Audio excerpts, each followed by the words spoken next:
Baik, selamat malam rekan-rekan ya. Berjumpa kembali. Kali ini dengan pasien TV merek Samsung ya. Dengan keluhan sini sudah ditulis tidak ada gambar ya, tidak ada gambar TV Samsung dengan tipe, coba kita lihat. Tipe ini ya. UA43J ya, 5250 AK. Oke. Dengan keluhan tidak ada gambar. Oke. Coba kita tes saja langsung ya. Bagaimana maksudnya tidak ada gambar ini ya. Oke, sudah dicolok. Oh, ternyata indikator hidup. Langsung nyala. Ya, ternyata memang tidak ada gambar ya, tidak ada gambar, tapi backlight hidup. Di sini bisa dilihat backlight ya, backlight hidup, mungkin kurang jelas ya. Backlight hidup tapi tidak keluar gambar ya. Apa kira-kira penyebabnya? Oke, coba kita bongkar saja langsung ya. Kita bongkar saja langsung rekan-rekan. Oke, mari kita.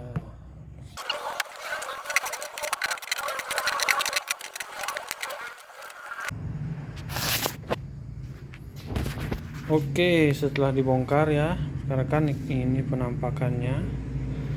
Jadi apa saja kita yang harus cek dengan keluhan tidak ada gambar ya. Jadi pertama-tama kita harus cek PSU dulu, apakah ada tegangan atau tidak ya. Harusnya sih ada ya, karena tadi sudah menyala, tapi kita double check saja ya. Yang harus kita cek PSU, di sini ada pin ya, atau konektor yang menuju ke mainboard. Nah, ini ada beberapa pin. Kemudian detail dari pin tersebut adalah ini ya. Ini ada pin 1, 2, 3, 4 dan seterusnya. Jadi pin 1, 3, 5, 7 mewakili ini ya. 13 ya. Jadi ini ada tegangan 13 volt. A13V 13 volt. Jadi pertama-tama coba kita cek 13 volt ini ada atau tidak. Cekkan PSU dulu ya, cekkan PSU. Oke.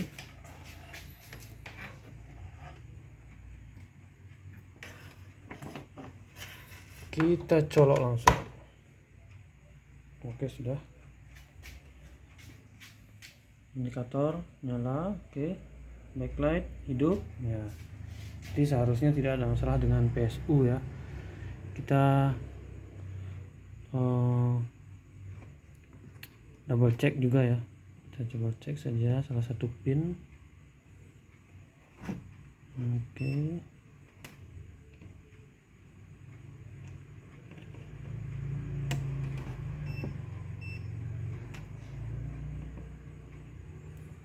Tegangan 12 volt ada dan stabil ya.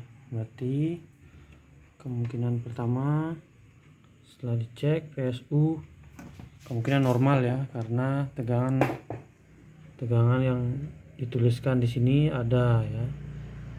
Jadi power on off kita tidak cek karena TV sudah hidup, backlight menyala. Oke. Sekarang kemungkinan kedua tidak ada gambar, bisa dari mainboard ya, bisa dari mainboard ini, dan juga dari Ticon ya ini. Jadi untuk memastikan Ticon ini sudah mendapatkan tegangan atau belum dari mainboard ya, juga untuk memastikan mainboardnya mengeluarkan tegangan untuk Ticon atau tidak, kita cek saja di sini di Ticon. Nah, di sini ada tegangan input Ticon ya, yang melewati fuse ini. Jadi kita cek di sini sini ya. Tegangan terbaca 12 volt, berarti mainboard sudah memberikan tegangan ke T-con. Inputnya sudah ada 12. Oke, berarti sekarang kita cek outputnya.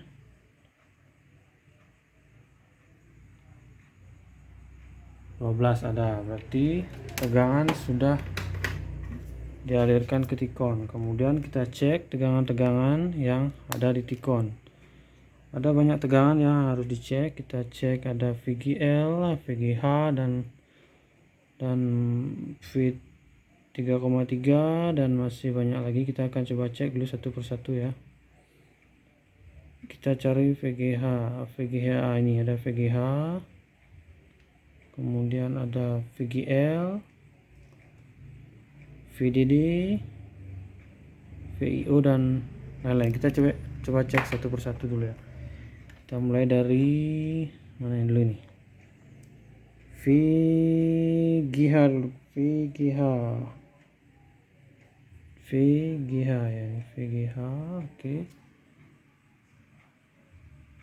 Terbaca tidak ada tegangan ya, milivolt, berarti tidak ada tegangan. Oke, jadi permasalahan awal kita sudah dapat, ini tidak ada tegangan VGH. Coba kita cek tegangan yang lain. VGL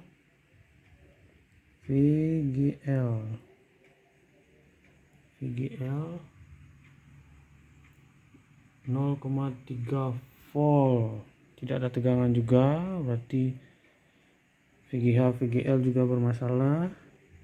Kemudian kita cek VDD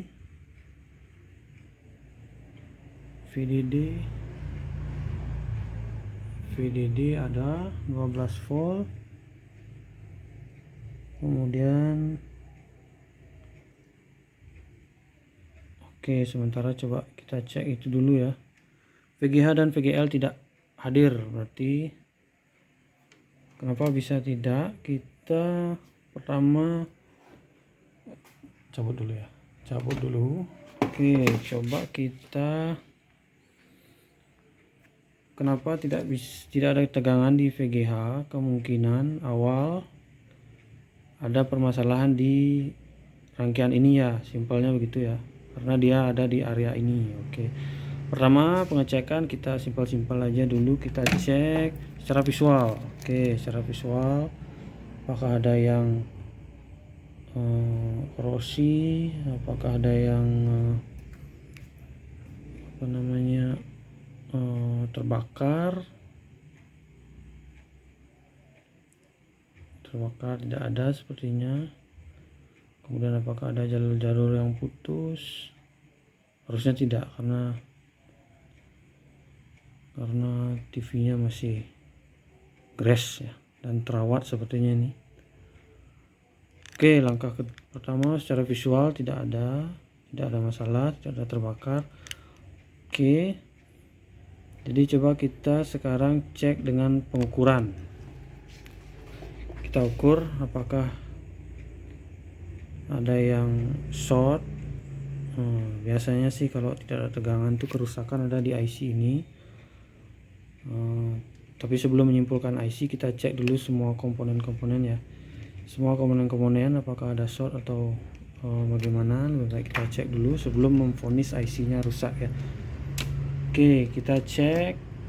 Pindahkan AVO ke mode buzzer ya. Mode buzzer, apakah ada short atau tidak. Oke, sekarang kita akan cek satu persatu komponennya.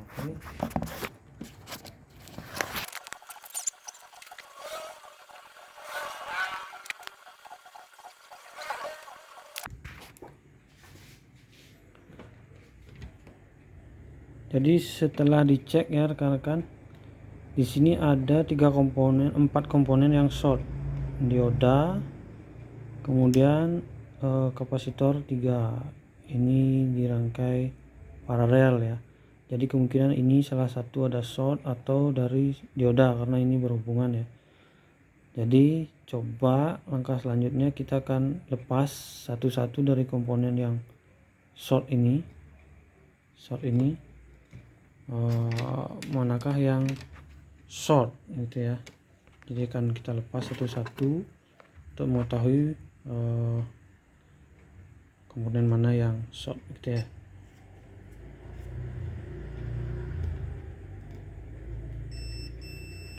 Seperti bisa dilihat ya, ini short, jadi buzzer berbunyi, yang dimana harusnya ini tidak short ya. Kemudian begitu dengan dioda short ya. Kemungkinan diodanya short ya. Untuk memastikan kita akan lepas satu-satu ya. Coba lepas satu-satu ya.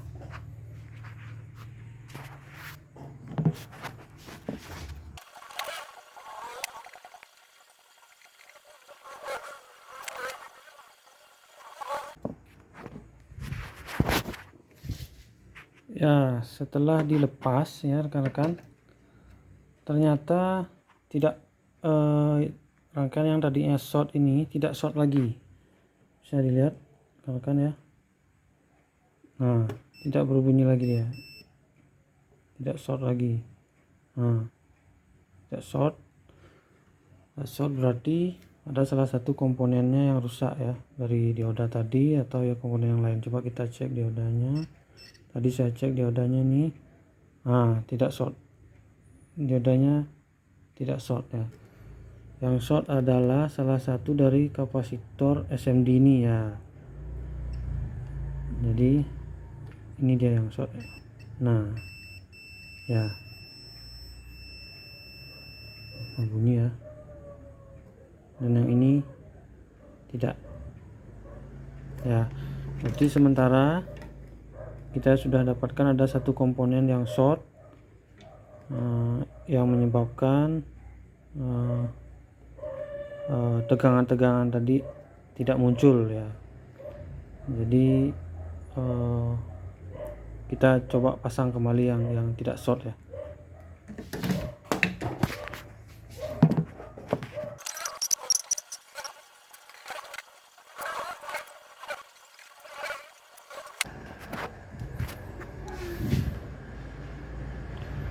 Oke, jadi sudah kita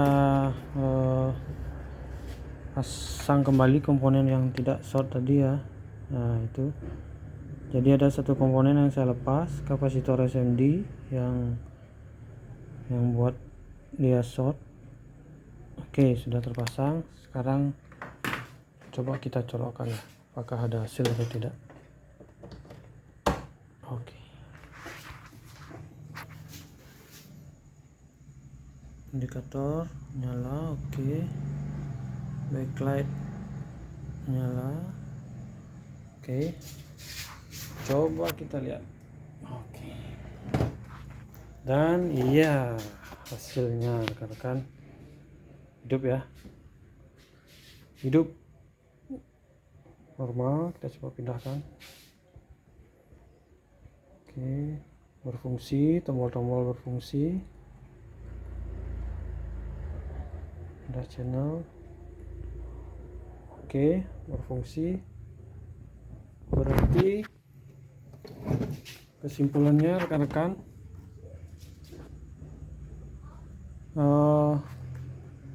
kapasitor SMD yang short tadi yang membuat semua tegangan-tegangan tidak hadir ya, terutama VGL, tegangan pada T-con. Nah ini dia nih tersangkanya nih ya, itu dia tersangkanya yang membuat semua tegangan-tegangan tidak hadir. Jadi setelah mencabut ini semua hidup kembali. Jadi nanti kita akan ganti ya, nanti ini kan ganti. Kita coba nanti lihat data sheetnya, kita akan ganti ya. Jadi ini dia penyebabnya rekan-rekan ya. Oke rekan-rekan, semoga bermanfaat. Jadi kalau ada yang kurang dari saya bisa tambahkan di kolom komentar ya, sharing ya. Oke, terima kasih rekan-rekan.